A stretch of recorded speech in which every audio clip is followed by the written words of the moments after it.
Hello and welcome to another Saturday night Stack Chat with me, the Stack Collector. But this week, I'm not alone because I'm joined with my very good friend, where am I? There we go, Nemo Numismatics. Nemo, say a quick hello. How are you doing, mate? How you doing, guys? Doing well. Off. Looking forward to being here. Got the whiskey in hand. Good to have you here, mate. I've got the mango monster in hand, so chin chin and all that jive. Hold on, I feel a bit... Sorry, I'm just tinkering right now, guys. Where did it go? In fact, I'll leave it. It's not worth it. It's not worth it. There's a little bit of a gap next to my hand right there, look, and I want to... Oh, no, that would infuriate me. Now that you pointed it out, mate. There we go. Right, so I'll just do that. And then... Handy! There we go. Done. Done. Thanks for being with, guys. 365 Days of Silver. Thank you so much for the super chat. I noticed that just before we go in. I'm sweating buckets here, guys. I've been running around like a blue-bottom fly trying to get everything sorted. I did say I was going to be a bit late. It's because I've had a busy day and I left it till last minute to get everything sorted. So here we go. Knut's very, very well. Thank you, 𝗕𝗂𝗧. He's very, very well. We're starting to get a little bit somewhere with him. I think we've peaked now. And we're starting to head a little bit more towards the, the easygoing. But guys, big things happening tonight. Obviously, if you've been living under a rock and you weren't aware, this last week we've been celebrating 5,000 members of Stackers Social, and both my fellow co-founders, 𝗖𝗺𝗺𝗀𝗃 and 365 Days of Silver, have done an amazingly incredible job of putting it together. I mean, if you're in Stackers Social, you know what I mean. There's been multiple giveaways every single day this week. It's been incredible. But I had a little something up my sleeve that I didn't mention to the other guys. So we've actually got a couple more giveaways for the Stackers Social 5,000 members. So, dude, if you don't mind, I'm just going to ask you just to disappear like that. You are still with us in spirit. If you speak, we can hear, but we can't see you right now. Because I just wanted to say, we've got two giveaways tonight, guys. We've got the right-hand side one, which is the one that I'm going to be doing. It's the weekly Saturday night giveaway, but to be entered into this one, you have to have put the SS5000 in the in Stackers Social room earlier today. There's a list literally right behind me where you can see everyone who is entered into there. Let's have a look. Don't switch to... I knew what... Go away. Go away. There you go. Now you should be able to see... There you go. It's scrolling a bit back now. Yeah, so, but that one's mine. But that's not all, because Brits and Giggles, aka 𝗕𝗂𝗃, who is here with us every single week. Fantastic guy, brilliant member of Stackers Social. He contacted me and he let me know. He said, I want to donate towards the giveaways, but if it's possible, I would like it to be done as a duck race. And obviously, any excuse to get the ducks out, isn't it? You know what I mean? So I said, yeah, no, not a problem whatsoever. So we've got two duck races today, guys. We've got the one that's been very, very generously donated by Brits and Giggles. So do give Brits and Giggles a huge thank you in the chat. And if you haven't done so already, head on over to his channel and give him a sub, because he's a top bloke. He really is. And what he's donated, guys, you've got some beautiful coins here. You've got this fantastic, wonderful condition 1937 King George VI coronation crown, and you've got King George VI right there as designed by Thomas Humphrey Paget, and you've got the four-quartered crowned shield of England as designed by George Kruger Grey on this side. You've got the initials of KG right there, which is for Kruger Grey, and just below that you've got Deo Droit et Mon, which would translate to God and my right. You've got the three lines of England, top left, bottom right. You've got the harp of Ireland, bottom left, and the lion rampant of Scotland, top right. But it's not really the lion rampant of Scotland, isn't it? Because it's really this guy right here, the unicorn of Scotland. Wouldn't you agree, Nemo? Absolutely. And you notice how it's chained. Scottish. Sorry, mate, what were you saying? I says, notice how it's chained up. Yeah, we've got, well, you're leery, you lot are. If we let you on chain, you'll start a revolution again, you know what I mean? So we've got to watch you lot. But you've got a unicorn. You've got a unicorn in Scotland right there. Oh, who's that? Gary Newman subscribed That to looked the like channel. Gary Newman from the grave. I think that's the actual Gary Newman right there. Thank you very much, Gary. I appreciate the sub, mate. And then you've got the Lion of England right there. A lot of lions going off here. How many lions is that? That's 8 lions on one side of a coin. That's a lot of lions going off right there. And then, as I say, think you're overcompensating. What, with lions? I think. Yeah. Just keep throwing lines on us, and no one will notice what's happening with the economy. It's all good. Just put another lion on. Beautiful coin. Very collectible. As I say, it's the coronation crown for King George VI. It's also the only crown that was issued under the reign of King George VI that was minted in silver. Now, I know a lot of you are going to say, oh, actually, there was a 1951. Yeah, this is the only silver one. The 1951 was copper nickel only. It's 500 silver. Beautiful condition. But that's not all. And as I say, Brits and giggles on this one, guys. You've also got... We're spanning the metals, guys. Because also, Nemo, I've got a question for you. Yo. Okay, I say, can you see by the dawn's early light? Well, can you? Is it a bit too dim for you, or have you got perfect vision right now? Because, if you didn't know, guys, today is the very day that the Americans are celebrating 250th anniversary of independence, and right here you've got a fractional 250th anniversary of independence, 999 fine gold right there. It's a lovely little piece, limited minutes only 9999.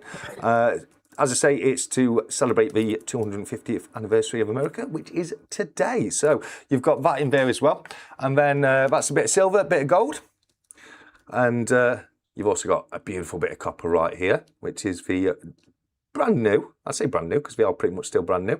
1 ounce, 999 copper. Oh. Just when it happens, we've got to wait. Top bloke for 006 you legend. Heart hands emoji. He is. What a legend. And thank you so much, Stigma. That's incredibly generous of you, but very well said. And 406 is absolutely a legend. So you've got this right here, which is the copper stacker from Scottsdale. You've, of course, because he's asked to do this as part of the 5K celebrations, you've obviously got a 5K Stacker Social poker chip right there as well. On top of that, you've also got, and this is keeping in the American theme, which is just because it lands on today, particularly, you know, no link to Stacker Social, apart from it's global. You've got a couple of Mercury dimes right here in beautiful condition on those two. Absolutely fantastic condition on that. And that's not all, guys. To top things off, you've got a 19 uncirculated...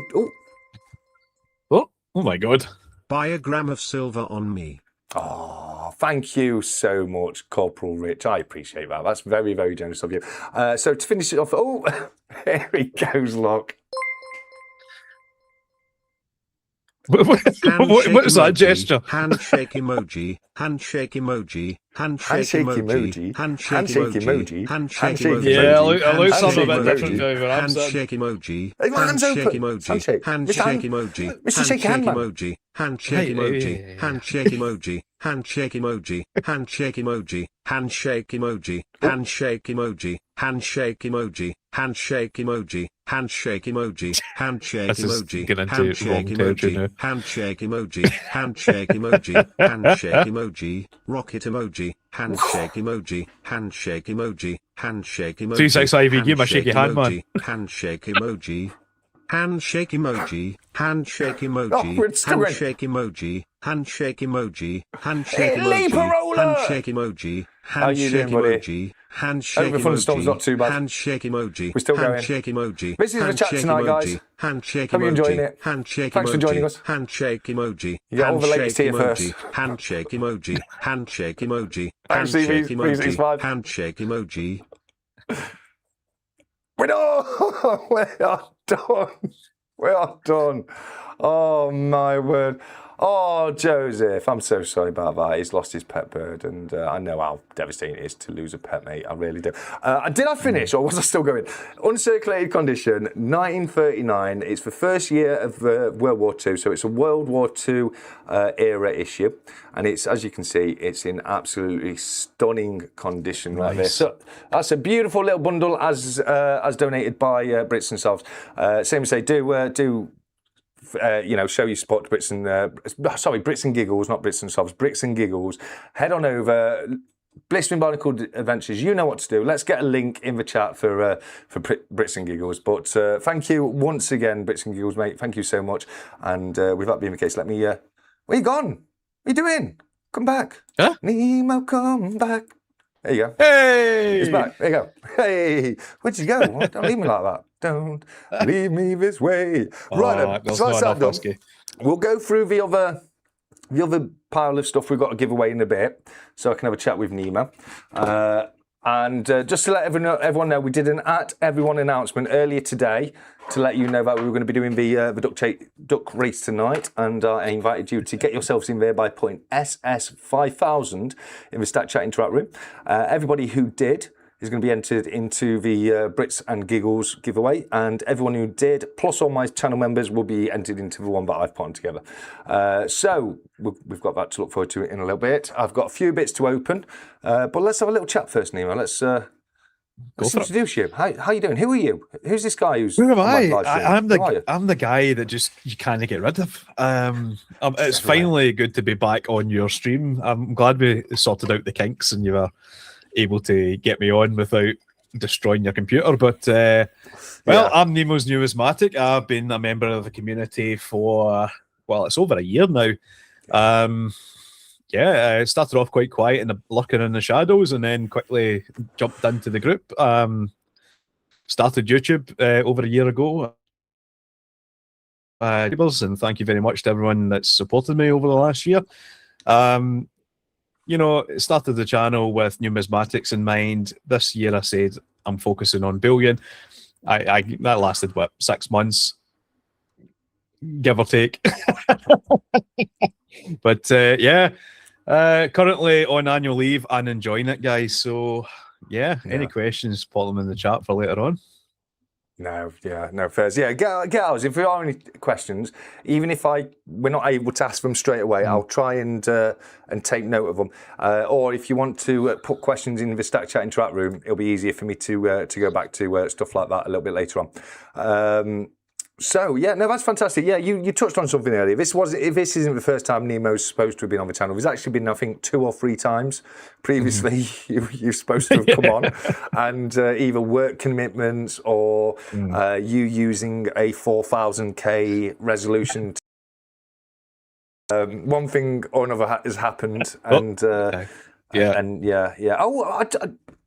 hello to everybody in the chat. I've just realised we haven't even said hello to everyone in the chat. How bad are we? We're awful. That's terrible. Terrible. Massive sorry to that. Let's, I'll have a look to see if we can see who's here.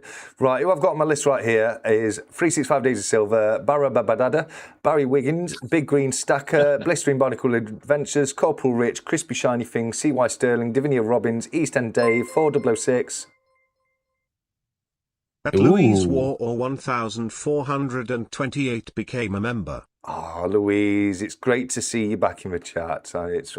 Genuinely, it's fantastic to see you there. Thank you so very much. Where did I get to? Corporal Rich, Crispy Shiny Things, CY Sterling, Divinia Robbins, East End Dave, 4006, Glass Velo Bullion, Gold, Silver Hunter, G-Star, Ian Atterbury, iStack Gold, Jonathan Herbert, Joseph Lopez, Lee Parola, Louise Wawa, Mandy's Candy, Miyamoto, Mr. Kiwi, Nemo's Numismatics. He's right. He's right. Over that way. It's because it's mirrored. Nerd UK, Northeast Coins, Sammy's Numismatics, Shiny Silver, Silver Stag Stacker, Silver State Stacker, and Cyber Salman. And if there's anybody I have missed out in that list because it didn't show me, I do apologise, and a massive hello and welcome to you. So, as we say, we've started just over a year ago. Oh, 1 second. Oh, look at that. Nemo's face looks like it's permanently doing the truffle shuffle. That's quite harsh.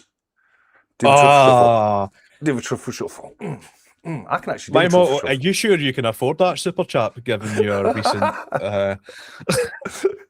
Nah, let's not start a war. Not over here. Do that on your channels. Get out. Go on. Thank you very much, Mia. Thank you, buddy. Right. Okay. Yes. So you started just over a year ago. I think it was like around April time, 2025, wasn't it? When you started. And I'm sure people I've come to know who you are because you've made a big impression since you started. Just over. Well, yeah. I mean, not many people might have heard of you, Nemo's Numismatics, but I'm pretty sure all of the community know who Whiskey Nemo is. Oh, the yes. infamous Whiskey-Nemo. The guy with no impulse control. Oh, for sure, yes. for sure. What are you on tonight, by the way? What tip is it? I got myself, I don't know if this will show, a nice Dura cask edition. So, yeah, it's very nice, very smooth, going down a bit too easy. So, It we'll see how the night goes. It always goes down too easy, no matter what. So, I mean, I had the pleasure to meet you in person over at Germany, so I really had a good chance to meet you. And it was fantastic to have you there. It was a real highlight of a trip to be able to meet up with you and a few of the other guys. The day we did at the Samurai Museum and the cigar lounge. Oh, it was amazing. And me just ending up like busting my lip and my nose, just trying to, be a daft plank and watch me slide down this bank in this snow. I can do it. Watch. Bang. But it was a very, very, very good time. And it was a pleasure to meet you. So it's going to be awesome to meet you again next year. Now, from knowing your channel the way I do and from your videos, which, by the way, can I just say, your production value is high. Thank you. A lot of work. No, I mean, you can see a lot of work goes into your videos. But I can tell from them, you're very similar to me when it comes to collecting, aren't you? Yes. Anything shiny. I love things with a story, character.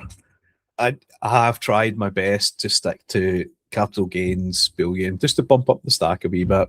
But no, it's soulless. Brits are soulless to me. I love something with character, with something with history, just can't escape some Brits have it. Some Brits have it. Don't get me wrong. The original, which was also reproduced in 1999.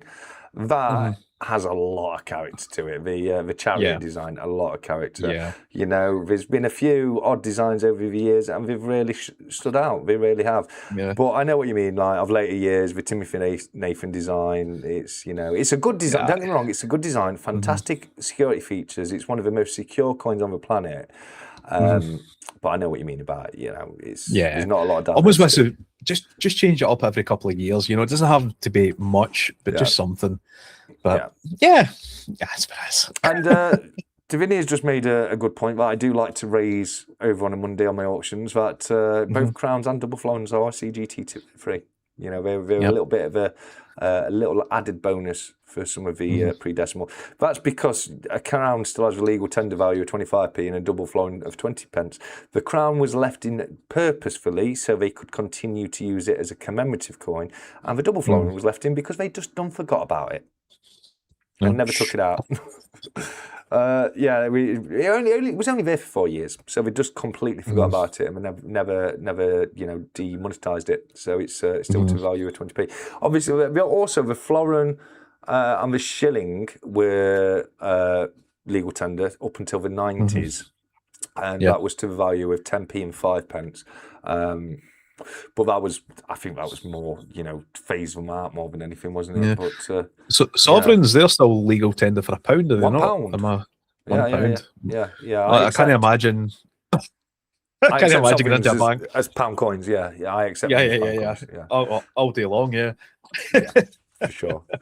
But I think there's one more that might be not thinking of, but the other ones that come to mind: double florin, crown, and sovereign. And then obviously we have an honourable mention because the guinea is still used for the buying and selling of racehorses. Just through tradition. It's not legal tender, but it is still used to this day. And I think if I'm not mistaken, a guinea is £1 and 5p.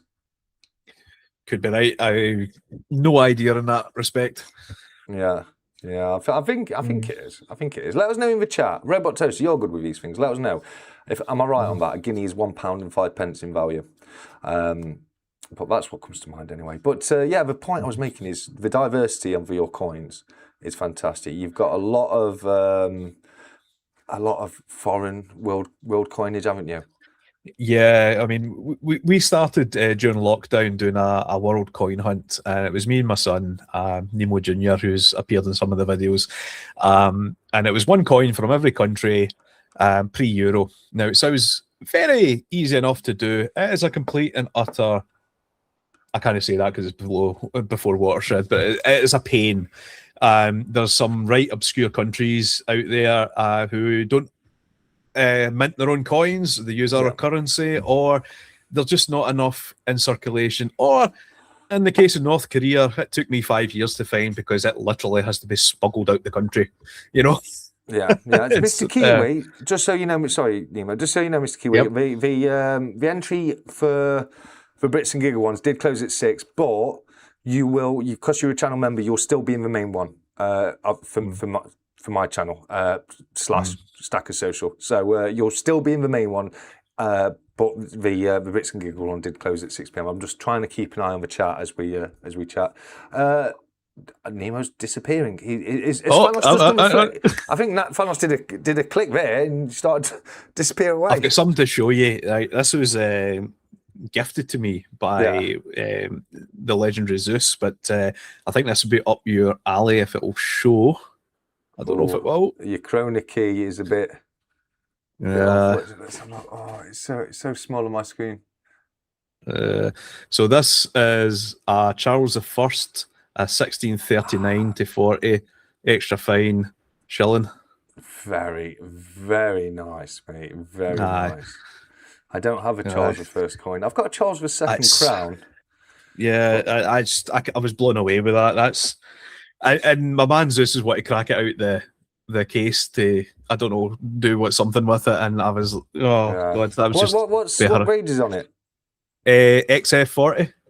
Okay. So yeah, I mean, you don't expect a high grade on it. I think the main thing is it kind of helps to validify it as a genuine coin. Now, of course, you can get fake graded coins as well, but I think it probably would add a little bit of value it being graded. For sure, but very nice coin, mate. Very nice coin for sure. I'll tell you what do you know what I nearly bought last Sunday? So close. An 1804 crown with the with the George III effigy, the same effigy as the cartwheel penny, not when he got a bit chunkier towards the end there, and you got the bull head. Oh, it's just, I'm telling you, I mean, I have tried to be good. I mean, there was other things I've bought as well. God, I'm in my secret stash here, but I think I sent this to you as should I pick this up? But it was the antique the silver Scottish. Yeah. And I was a very bad influence, wasn't I? Oh yeah, absolutely. But why not? Just get it. Just buy it. It's fun. Just buy it. Make it work afterwards, mate. You know what I mean?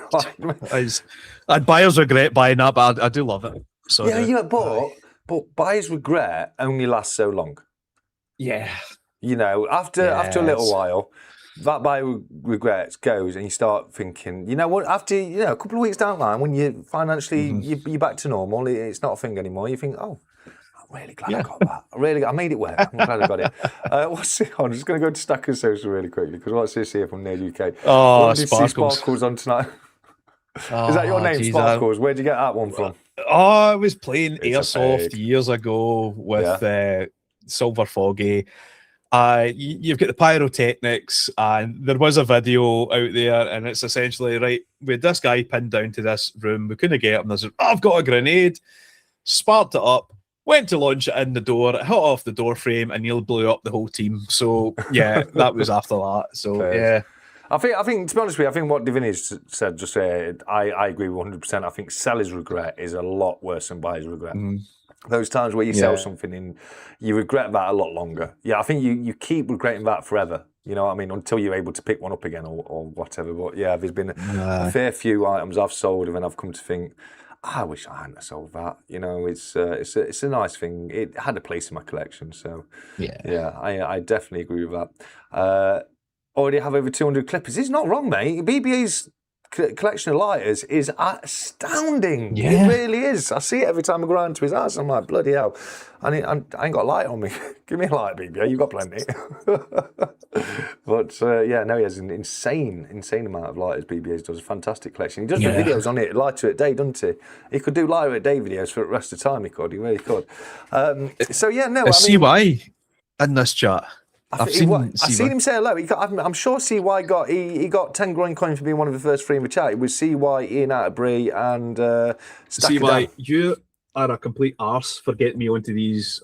Well, he didn't get you onto anything because there was nothing there. He just disappearing.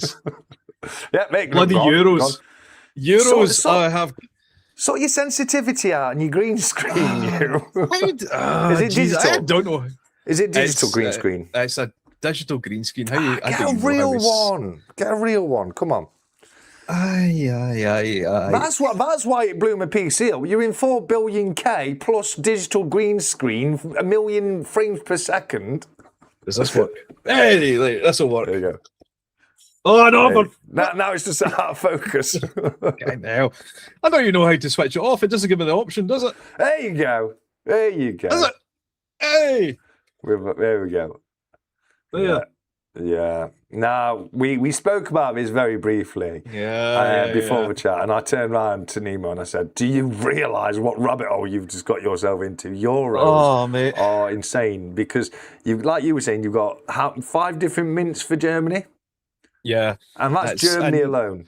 And every single country in Europe mints their own euros with their own different design of them. They have their own bloody commemoratives. It's a minefield. My OCD won't let me just do one run for Germany because I know it's like there's a DJ, FA. You know, I need to split that up. I don't do variants. I do variants after, like, I've started doing variants for the silver crowns now because I've got every single year of the Great Reed coinage, every year crown that was minted from 1816 onwards. And now I've done that, I need to start getting the variants. And obviously I haven't got every single year yet. There's a few, I think 6, I've got 3 reef crowns now, and I've got 6 reef crowns left to do. 1847, I obviously haven't got a Gothic, but they did a non-Gothic crown in 1847, so I have got that. So I have got that year, but without the Gothic, of course. And then I'm just going to chip away at the really expensive ones as and when I can. I mean, I don't know about you, but I currently have, let's see, 1, 2, 3, 4, 5, 7 open date runs just now for P-Decimal. Lucky you. Well, they're still open, but you've only got 7. Well, that's the ones that I've committed to. I do have others, but I can't. I need to actually just pick one and try and get as much as I can. But I keep going here and there, and just I don't think that this has obviously been my grandfather's collection, and I've continued it on. And the hopes is, maybe my son will continue on if he stops stealing the stuff out of it for his own collection. It's already started. What, the Silver Goblin? Oh, the Silver Goblin, he is right. Absolutely. Yeah, well, he's already started the collection. He's already started adopting the collection from you, and that's where it's going to go anyway. So you shut up and let him, all right? So I started this. So this is the Tavex thing from. Is that the 1 a month, and then you get 1 free at the end of the year? Yeah. But I've just noticed I've had 5 in here for the last 4 months, and I keep adding to it, and they keep disappearing. I know that feeling. I do know that feeling when you start trying to collect something, and you think, I collect them when giveaways come, and you just now I've got less than I started with. Here we go. BBA's put a picture in Stacker Social. Now, do not think for 1 second that is BBA's entire lighter collection. That is one very small section of it. And look at that. It's even got a clip of the iceberg. Isn't it? And it's in an actual clipper display case and everything. That's fantastic. That is amazing. It really, really is. So yeah, mate, can I open a package? I've got a few here. Go for it. So this first one has come. In fact, before I do that, I've got a few pickups. Been buying from Royal Mint. I went on for 1 coin. I went on to get 1 coin and they bloody got me. But We're gonna have a little bit of fun. Was it the Lord of the Rings? I bought that. Yeah, I did buy that. I got that. Gillian O'Keefe coin. Yeah. Is it Gillian O'Keefe or Paula O'Keefe? The O'Keefe coin. People know what I mean. I knew what you meant. It looks a bit like something, which it's not meant to. But yeah. Yeah. So this is what I'm gonna make you disappear for a brief second video. So this is what I bought, guys. As you know, I like ships. I like ships. And I saw this RRS Discovery £2, and I thought, you know what? The kind of ships I love the most are your old sailing vessels, you know, from the great navigational era, from the great pirate era, from One Piece. But you've also got the HMS Beagle. Of course, we all know the HMS Beagle was Darwin's ship, wasn't it? The Beagle, I do believe. Yep. It was Darwin's ship, I thought. So I've got a couple of boaty coins for myself here, but that's not really it. It never has been royal, man. They're just a couple of commemorative £2 that will never see circulation. What this really is about is what's in here. Do you guess what's in here, Nemo? Have a guess. See if you get it. If you get it, I'll give you 100 quid if you can guess it. No, it won't. Is it a picture? Is it one of those? Okay. No, unfortunately, wrong. You just missed 100 quid of it. There might be a picture on it, but what this actually is, and I'm super proud to have this. And I'm obviously very, very popular because I've just got look at these. Look at them all. This is a letter, right? And do you know where this letter has come from? Loyals, do not. No. Stay away from. There's only Royal one. There's only one. Cease and desist. There's only one type of letter that's better than this. It is not a letter from Santa. That would be better than this, but this is the second best. I don't think you're 100 years old, mate. This is the second best letter you could ever get. It's from an absolute celebrity. This, believe it or not, guys, and I kid you not, this right here is a letter from the one and only, no other than the Tooth Fairy. Yeah? Oh. You think I'm joking? I'm opening it up. I'm going to show you. Go for it. I'll show you. Okay, if I can open it. Here we go. I've opened it. All right, check this out. Look at that. The Royal Mint, right? From the home. From the home? Well, they have to get the coins somewhere. I've built it up like that. I've just built it up like that. It's come from the home of the Tooth Fairy. This has come from some secretary, hasn't it? Some little secretary has sent this. This hasn't come from real Tooth Fairy. I'm good. I'm good. Fairy, it's come from the Fairy Postal Service. All right. Is that better than Royal Man? Oh, it is. Better than Royal Mail. No, Royal Mail. Aye. Look at this. 2. Can't even bother to put my name in. Age. Well, we'll keep that blank. Magical greetings, Tooth Hero. I'm a Tooth Hero. Yeah. I was fluttering through the night sky when I saw a very special sparkle. It was your tooth. They're not gold teeth, dog. They don't sparkle. I'm a smoker. What are you talking about? Safely tucked under your pillow. You did such a brilliant job to keeping it clean until it fell out. I tried a little bit. And I couldn't wait to visit to collect it. You stay out of my bedroom at night, you. I have left you a very special coin. I didn't see it. Where's the fucking coin? Where's the coin, Roman? I'm not seeing a special coin. Is it the HMS Beagle? Did you know that I get my coins from a magical place called the Royal Mint? It's one of my favourite places in the whole wide world. Not just because it's where I collect the shiny coins I leave behind, but because it twinkles with fairy magic and is filled with secret nooks just the right size for a tiny fairy like me. And I've been to the Royal Mint many occasions to do their toilets, and it does not twinkle at all. It's quite twinkless. I'll be honest with you. Whether this is the first tooth you have lost or one of many, it's always a special moment, and I'm so happy to be part of it. Below, you will find a report card that you can fill in about the tooth you have just lost, which you can identify by either colouring it in or putting a little star next to the tooth. Keep brushing and keep smiling. I'll be watching for the next time. You stop she's stalking me now. Until then, sweet dreams and fairy wishes. The Tooth Fairy. There you go. There you go. That when I got that in a million years. Hey? When I got that in a million years, the Tooth Fairy. It's free. It was free. It's free. It was free. I made the order and it had a little checkbox. Would you like a free Tooth Fairy letter? And I was like, check. I want my free Tooth Fairy letters.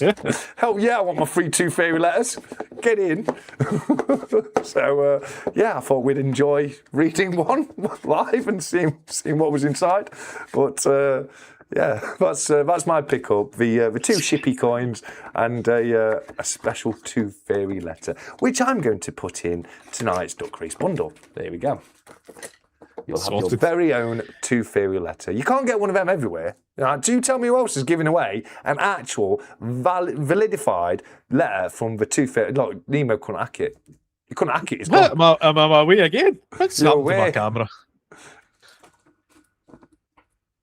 It seems my camera has changed for some reason. Well, that's oh god damn it. That's fine because if we do this, at least it don't look like we're amateurs because we can still hear you. Hey, I'm back. I think I'm back. I don't know if I'm back. Hey, I don't know why it changed. I think OBS did a wee update and then superseded that. So. Yeah. There you go. So good luck tonight, guys. One of you lucky winners is going to go home with a letter from the Tooth Fairy himself. I think it's the Tooth Fairy version that is for Rock. Can you remember that? He's rocking a little tutu. Oh, God. I don't know. But yeah, there you go. There you go. Why not? I thought it'd be a laugh, and it was. But let's move on. Let's move on, because I've got a few bits. We might as well get through them here and now. So this next one, guys, get rid of you again. This next one has come, I do believe it's come from Queen Nessie. Now, stealing my stickers. Eh? Stealing my stickers. What? Stealing my stickers. I used to put these stickers on everything. I ran out of them, though. What are you talking about? What? The stickers on the back of the package. Oh, the stickers. The stickers. The stickers. It's been, I mean, what stackers are you talking about? A Scottsdale stacker? Today you mean 2 ounce stack? What are you talking about? Stickers. The stickers. Yeah, bloody Scotsman. I don't know. I thought you were saying stackers. I did. Sorry, I was genuinely confused. I'm like, what are you on about? Stackers. No, I remember these stickers from you as well. I know this is from Nessie. I haven't actually opened them. These came in an envelope like that. As I said before, I've been buying a few things off the eBay Stack Collector account, so when they come, we've got Stack Collector name on, so I don't always know where it's come from. So sometimes I've had to open one. So we'll start off with this little one, and in here we have, "You're the best around, nothing's ever gonna let you down." Or get you down, whatever. Hi TSC, please find enclosed poker chips and stickers for your giveaways from Nessie. And that's incredibly generous of you, Nessie. We've got one of our new stickers. I really like that, Nessie. That's a fantastic design on stickers, that is. And then we've got, we've got blistering barnacles right there. Look at that, Stacker Social blistering barnacles. Nessie Stacker Social. And another Nessie Stacker Social. I think that one's a bit closer to the older design, which you've got one already in. But no, the logo's had a big upgrade look. That's fantastic. TSC, learn to speak Nemo. Yeah, I should really. I should. So you've got 2 versions of Nessie's chip in there. No, stop singing. No, it was only a little bit. It's only a little bit. 4006, he gets to tell me what to do tonight. It's his moment tonight because he's donated a bloody giveaway, hasn't he? So I've got to listen to him. Bloody hell. I don't know. So here we go. I assume these ones in the little envelope for me, because we've also got a pile of them to put in. So you've got one of the new stickers and the new poker chips right there. So they're going. Thank you, Nessie and BBA. That is incredibly generous of you. It really, really is. Massively appreciate that. So I'll put them to one side for future giveaways. There we go. And two more now. I think one's come from Ian Atterbury because he let me know this one's come from Ian Atterbury, and I've got a kind of an idea of what's inside of it. Here we go, guys. Here we go. Just in time, Mr. Atterbury, because what he's done right here. Now we'll all recognise and be familiar with the oh yes, the late dead Queen there. But what I actually meant to grab was the Ian Atterbury 100 guinea note by the Bank of the Gaffer. Sniper McShoot, as I like to call him. Well, they're pants. Who wants 1,000 guineas? That's pants. You want 5 times that much. What you want is 5,000. Here. You can't be throwing that out in the wild. 5,000 guineas for 5,000 members. How about that? So you've got an extra one of those. So Ian, thank you so much. He sent me a good old wad of them across. So I'm loaded now. I don't need you lot anymore. I'm off to the Caribbean. See you all later. I've got yours, TSC. Barry, I've got yours, TSC. Sent me one. Yes. Did I not send Barry's? Barry, if I haven't sorted you Nessie's yet, I will. In the bits I've got for you, but yeah, I definitely, I think I remember now. I did it one way and I forgot the other way, so I do apologise about that. But Nessie did get yours. The note here says, "Hey TSC, here you go, mate. Some 5,000 guinea notes in honour of 5,000 members for your givers, mate. Obviously, keep one for yourself if you want, but of course I want. Definitely, that's going in my basket." Rather, all the best, all the very best, Ian A. Ian, thank you so much. Ian's a good mate of mine. He's I have the pleasure of meeting Ian most months at the end of the month at the Yorkshire Coin Fair. He's an absolutely fantastic guy, and it's always a pleasure to meet up with him. He really, really is. So Ian, thank you so much for that. Very, very generous of you. So one of those got into the giveaway tonight, guys. And then I've got one last one here, and I'm going to be honest with you. This one has confuddled me. I can show you that way. It's got my address still on it. In fact, can I get rid of that? Yeah, there we go. So, I don't know where it's come from. The return address isn't familiar. So, it might be something I've ordered online and then just totally forgot about. But I don't know. So, we'll find out. Oh, no, it's got a note on it. Hey TC, it was great to see both you and 𝗵𝗵𝗃 at the Birmingham Coin Fair. These are just a few world currency notes, of which some are still legal tender. Lucky dip peeps. Please use them in the duck races or however you choose. As always, thanks for everything you do for this great community. All the best. I believe that's Barry. Barry Wiggins. I believe that's Barry Wiggins. If I'm mistaken. Barry, you mean, yeah. Thought it was. I thought it was. I kind of remembered that you said you were sending some bits across. There we go. I think he might have had his company address or something on it, but I didn't recognise it. But Barry, thank you so much. I'm just trying to get into the tape because you've secured it very, very well.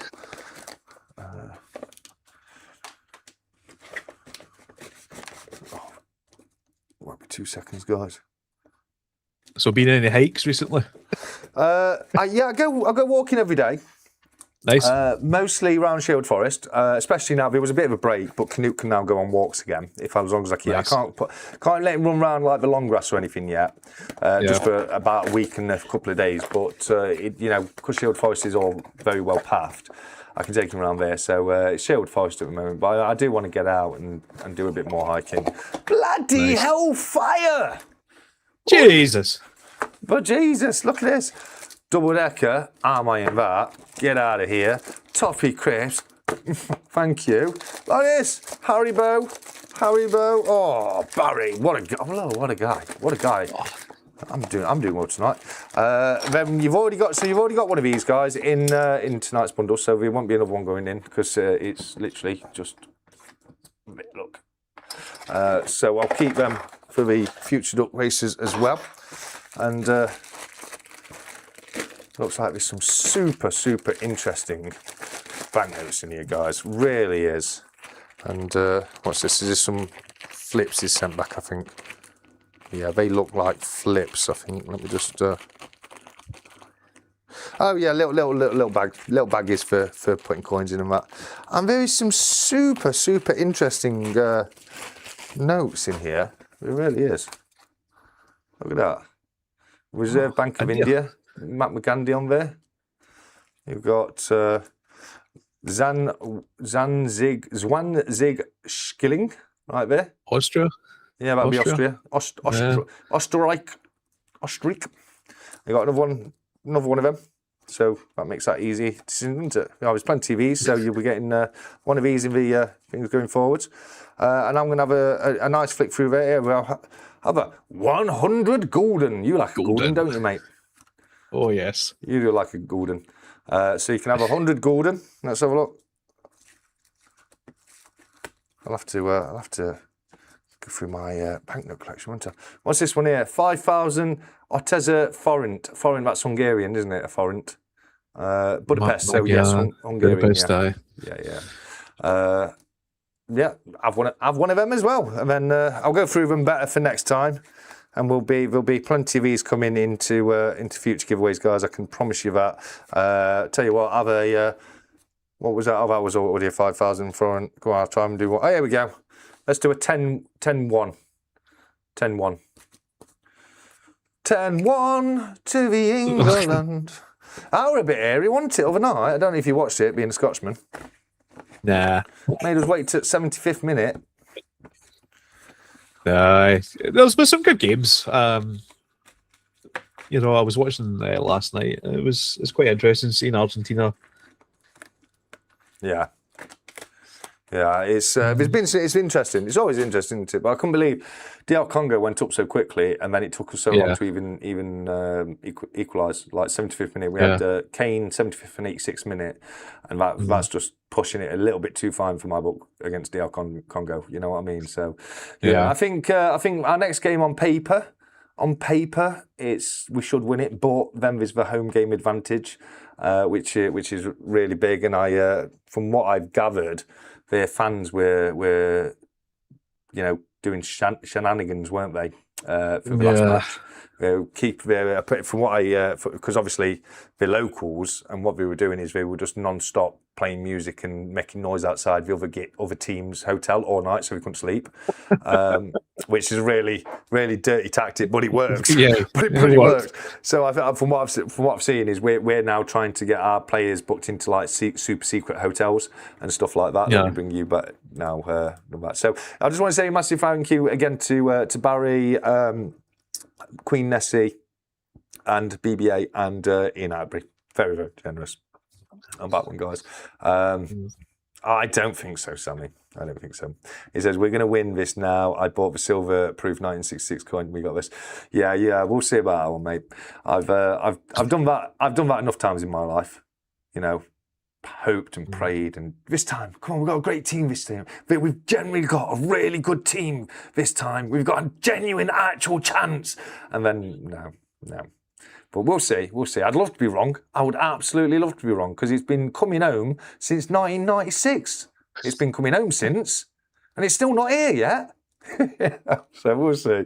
Not confident on England winning now. No, I'd be very happy if they did, but I can't see it happening. I just can't see it happening. But we'll see. We'll see. Fingers crossed to him. And obviously, it's like the guy that's not cutting his hair until Man United win 5 in a row. You seen him? Yeah, I've not, boy. Yeah, that kind of thing. It's like poor Canada's art. Yeah, boring. Oh, I've been told to change the subject. Do apologise.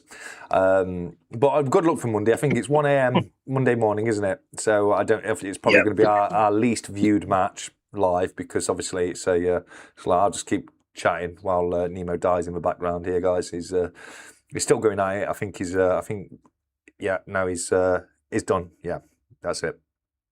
We're calling it 8:04. No, he's back. Resurrected. Sorry. Let's give it to the I hope England win. You lot will eventually shut up. That's what I'm saying, mate. This has been a long time coming home, hasn't it? It really has.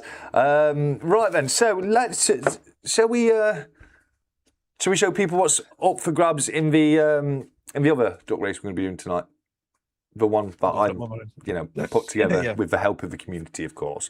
So if we get rid of Nemo once again, there we go. You can thank me later for that. We've of course got a other banknotes that I just showed you. That's 1, 2, 3, 4 world banknotes right there. That's I think that's a good amount for this time. We'll sort some out for next time. That's from Barry Wiggins. Also from Barry Wiggins, and I have been forgetting these a little bit recently, is you've got one of these brand spanking new watches, unopened inbox right there. Barry donated them very, very generously. As we've also just seen, you've got the 1 and 5,000 guineas from Mr. 𝗵𝗔𝗔𝗃, and then you've got the Royal Mail stamp stickers. You've got the we've seen it already, the Queen Nessie sticker. You've got the Brits and Sov sticker, or stickers, should I say on that one? I think there's another one of those I need to pull out because he's got 2 stickers. If I show the little ones, he's got 2, and I've got the big one of that in. I need to pull the big one of that because I obviously forgot. You've got the new 𝗵𝗚𝗀𝗃 Sniper Mix Shooty sticker. You've got a Blistering Barnacle sticker. You've got True Legend sticker right there. You've got the Stackers Social business card right there. You've got Queen Nessie sticker, the older sticker from Nessie, and you've got the Coin Noob business card right there. You've got an 𝗵𝗚𝗃𝗃, another smaller Sniper Mix Shooty sticker. Then we've got, let's have a look here, see if I can reach it.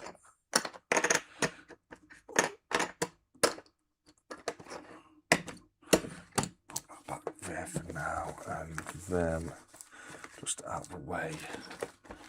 There like that. You've of course got a verified official letter from none other than the Tooth Fairy himself. So you know, that's the best item by far, as we all know. You've also we've got poker chips. Let's have a look here because we've added some. We've got. Oh, we'll show that in a minute, Nemo. Right in a minute. You've got the brand new Queen Nessie. You've got the previous Queen Nessie. You've got the brand new Blistering Barnacles Adventures. I thought there was a different BBA one in there, but I think I'm wrong. I think I'm out of those ones. I think I was thinking of 𝗵𝗶𝗃𝗀𝗃. You've got 𝗵𝗚𝗃𝗃𝗃 poker chip, of course. You've got 𝗵𝗶𝗃𝗃𝗃 poker chip, of course. You've got Nerd UK. You've got for 5,000 members, you've got 1, 2, 3, 4, 5 Stackers Social 5K poker chips, and highly encourage you to swap those, do swapses with these spares. You've got right here one of the True Legend poker chips. True Legend, that's a really nice poker chip. It's got like a glittery effect to it. Very, very nice that is. And then of course you've got the Barry Wiggins poker chip. And as I say every week, guys, please do be respectful of Barry's number. He has got no problems. If you want to reach out to him, message him and say hello. But do be respectful, please. Thank you very much. And then, of course, you've got the Silver Stag Stacker bundle that he sent across, which is a sticker, a poker chip, and a 1/10 999 fine silver Britannia coin. You've also got a little gaggle of duckies right here.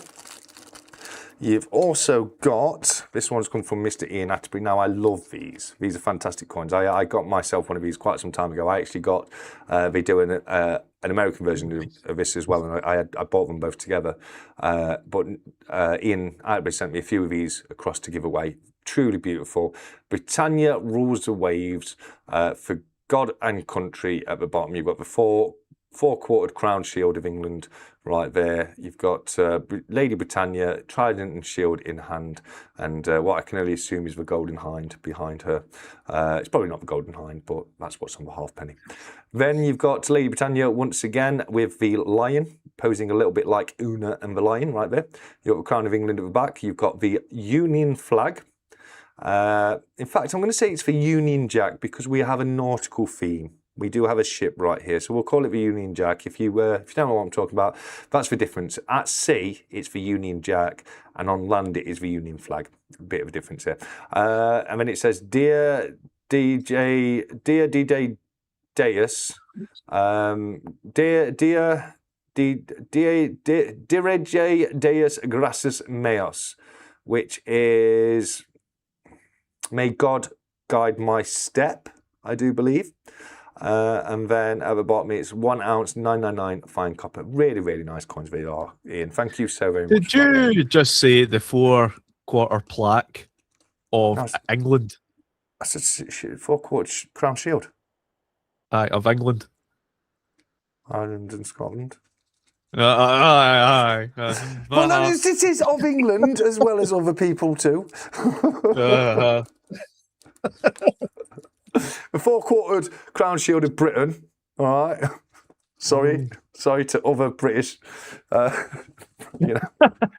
nationals. I do apologise. It's only been since what 1770, the merging of the kingdoms. I've not caught up quite yet. Give me a bit longer. I'll get there. Yeah. I'll let you wait.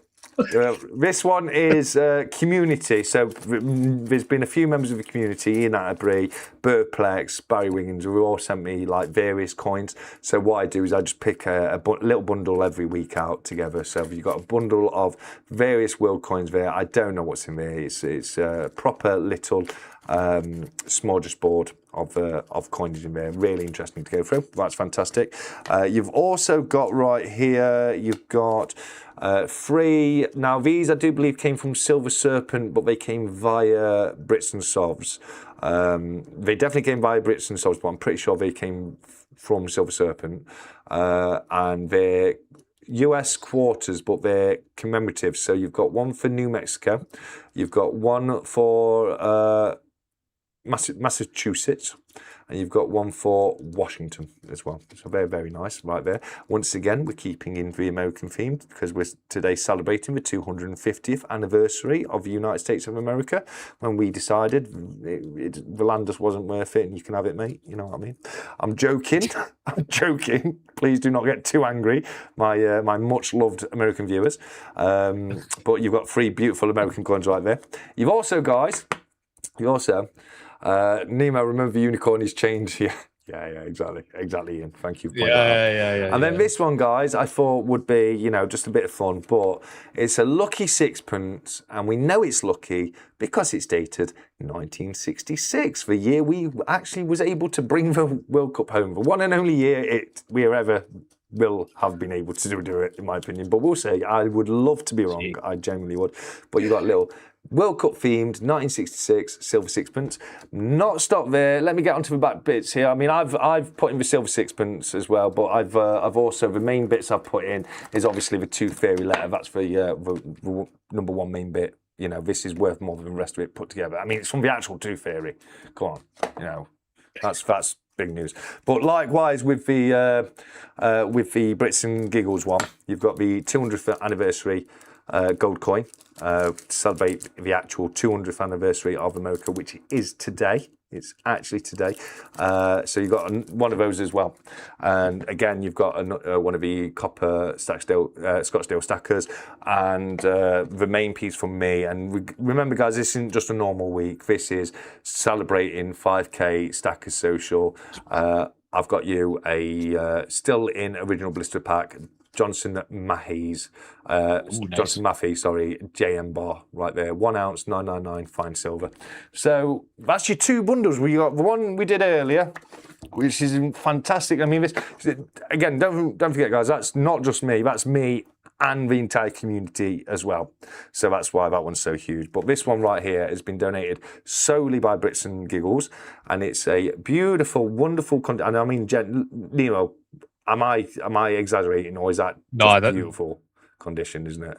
That is absolutely stunning. Stunning condition, 1937 coronation crown.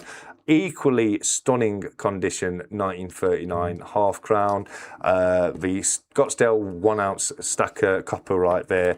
The 2 Mercury dimes. The 250th anniversary gold coin, and the 5K stacker. And as I say, Brits and Giggles donated that completely on his own. So I can't big him up enough, guys. Super insanely generous of him. So that's the bundles tonight, guys. You've got 2 chances to win, and we'll do the first one pretty soon. What do you reckon, about 8:30? That sounds good to me. Yeah, we'll do the Brits and Giggles on about 8:30. I've got the list of people in Stackers Social who put SS 5000 early on today.